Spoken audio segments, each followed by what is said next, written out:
బంగారే శర్మ గారు, నిజంగా బంగ్లాదేశ్లో ఏదైతే ఇంకా హింస కొనసాగుతుంది, అక్కడ హింస అక్కడ పక్కన పెడితే హిందువుల మీద దాడుల్ని ఎలా చూస్తారు? నిజంగా కొన్ని విజువల్స్ మనం చూస్తున్నట్టయితే గుండె తరుక్కుపోతుంది. ఏం చెప్తారు సార్ మీరు? చాలా అత్యంత బాధాకరమైన విషయం. కారణం ఏమిటి అంటే, ఇది ఒక దేశం కోసమో, దేశంలో ఉండేటటువంటి రిజర్వేషన్ల కోసమో, ఇంకో దానికోసమో గొడవ అన్నట్టుగా చూపించి కొన్ని రకమైనటువంటి శక్తులు అక్కడ ప్రత్యేకంగా పనిచేస్తుంది. జరిగినటువంటి గొడవ పేరు బయటికి చూపించింది ఒకటి, చేస్తున్నటువంటి పని ఒకటి. మొట్టమొదట అసలు ఇది దేశ విదేశాలకు సంబంధించినటువంటి వాటితో ఉన్నటువంటి కుట్ర కూడా ముడిపడి ఉంది. ఓకే. మేజర్గా చాలా మంది ఏమంటారు అంటే, అల్ హింద్ అనేటటువంటిది ఒక పెద్ద నినాదం ఉంది.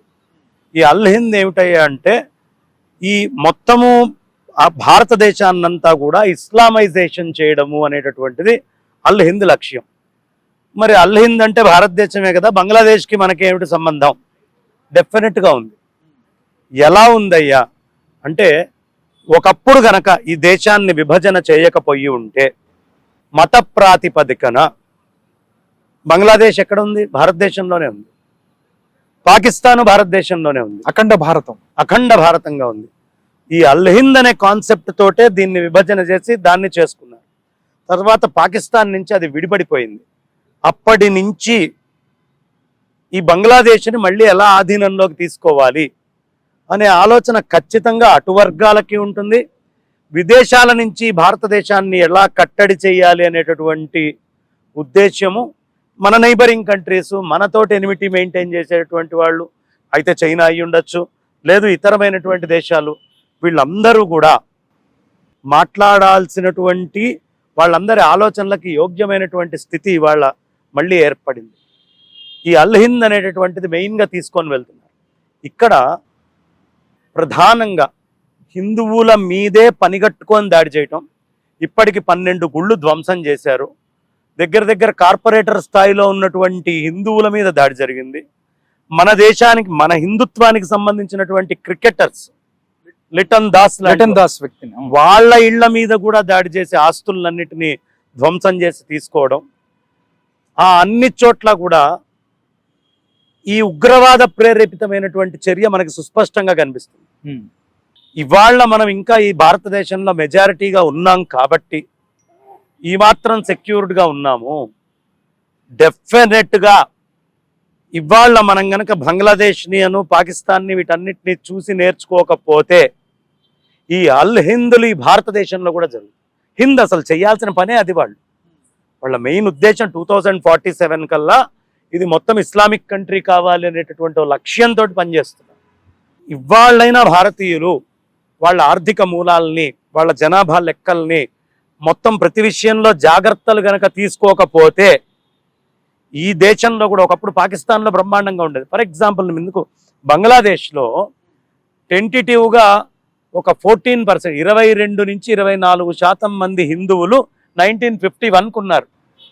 ఇవాళ 14% తగ్గిపోయారు. ఓన్లీ 8% ఉన్నారు.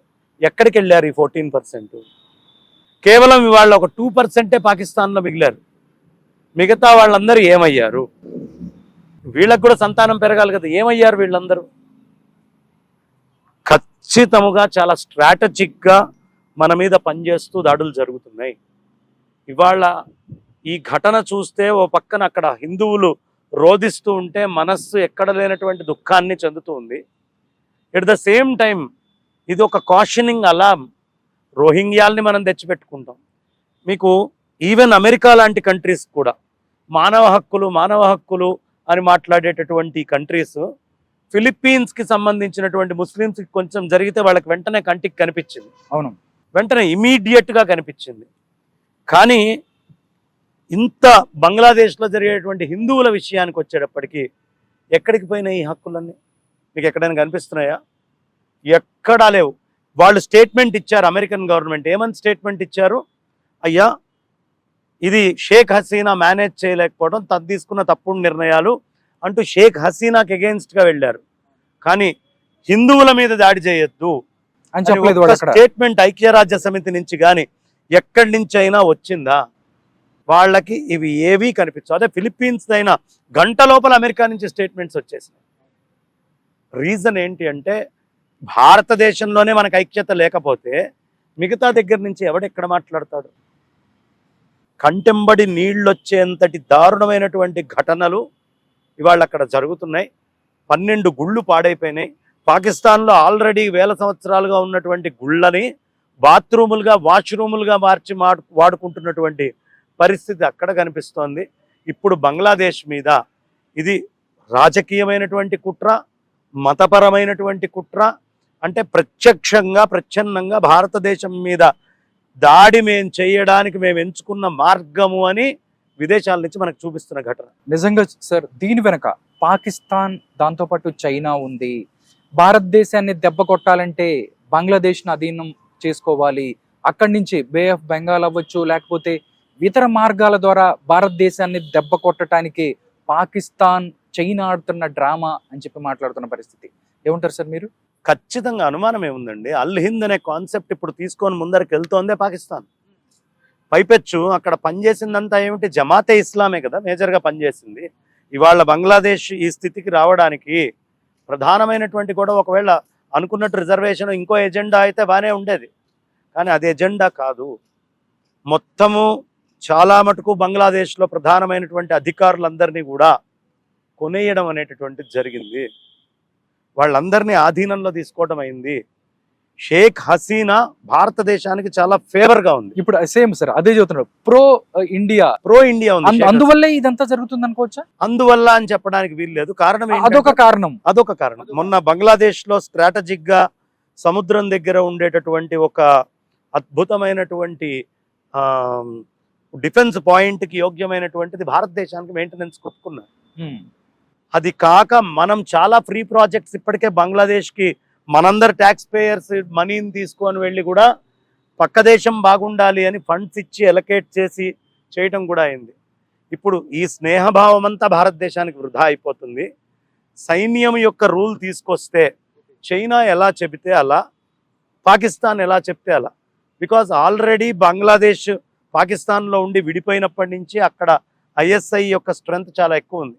చాలామంది భారతదేశానికి పురులియా లాంటి అటాక్స్ జరిగినప్పుడు కూడా మనకి అక్కడ బంగ్లాదేశ్ నుంచే ఈ బెంగాల్కి పంపించడం అనేది జరిగింది. అవును. కాబట్టి ఎప్పటి నుంచో వాడుతూ ఉన్నారు. ఈ బంగ్లాదేశ్ ఎందుకు స్ట్రాటజిక్గా పాకిస్తాన్కి అను చైనాకి చాలా ఇంపార్టెంట్ అంటే 4000 కిలోమీటర్ల బార్డర్, చాలా అతి పెద్దదైనటువంటి బార్డర్. అందులో లేక్స్ వస్తాయి, అందులో కొండలు వస్తాయి, అందులో నదులతోటి విభజన అయినటువంటిది, చిన్న చిన్న పాయింట్స్ తోటి సహా రైల్వే ట్రాక్ అటు బంగ్లాదేశ్, ఇటు సైడ్ ఇండియా ఉన్నటువంటి పాయింట్స్ కూడా ఉన్నాయి. ఓకే, ఇటు దూకితే ఇటు వచ్చేసేట్టుగా. కాబట్టి స్ట్రాటజిక్గా ఇండియాని చాలా పూర్గా వీక్ చేయాలి అంటే ఖచ్చితంగా బంగ్లాదేశ్ అనేది కనుక వచ్చింది అంటే, ప్లస్ నదీ జలాల పంపకం కూడా ఉంది బంగ్లాదేశ్కి ఇండియాకి. సో గంగా నది వెళ్ళేటటువంటిది బంగ్లాదేశ్కే ఎండింగ్లో చివరికి. ఇన్ని ఉన్నాయి కాబట్టి స్ట్రాటజిక్ అయినటువంటి దాడి భారతదేశం మీద చేయడం కోసము, ప్లస్ మతపరమైనటువంటి స్థితిని తీసుకొని వచ్చి ఒక పక్కన చైనా వాడి దేశంలో ఉయిగర్ ముస్లిమ్స్ అందరినీ ఉక్కుపాదంతో తొక్కుతున్నాడు. వాళ్ళందరికీ ఆడవాళ్ళు ఎవరు బుర్కాలు వేసుకోవడానికి లేదు, అందరూ మిడ్డీలు వేసుకోవాలి అని వాళ్ళకి అన్ని రూల్స్ పెట్టి, ఇస్లామిక్ బుక్స్ లేకుండా వాటన్నిటిని మార్చి వాళ్ళ పిల్లలకి చదువుకోవడానికి తర్వాత ఇస్లామిక్ కల్చర్ లేకుండా అటు చేస్తూనే ఇటు పక్కన ఇస్లాం అనేటటువంటి దాన్ని ఉసిగొల్పి ఎలా భారతదేశం మీద దాడి చేయాలి అనే అంశంలో కూడా ఇస్లాంలో కూడా చాలా గొప్పవాళ్ళు ఉన్నారు. అబ్దుల్ కలాం లాంటి వాళ్ళు మహానుభావులు ఉన్నారు. వాళ్ళందరినీ మనం గొప్పగానే చెప్పుకోవాలి. కానీ ఇలాంటి దుర్మార్గమైనటువంటి జిహాదీ ఆలోచనలతోటి ఉన్నటువంటి వాళ్ళు కూడా ఉన్నారు. వాళ్ళు ఎప్పుడైనా ప్రమాదకారి. అందుకని ముందు నుంచి కొంచెం జాగ్రత్తగా హిందువులు ఉంటూ మంచి చెడు ఏమిటి అనే బేరీజ్ వేసుకుంటూ జాగ్రత్తగా గడపకపోతే విదేశీ కుట్రలకి భారతదేశం కూడా భాగం. ఓకే.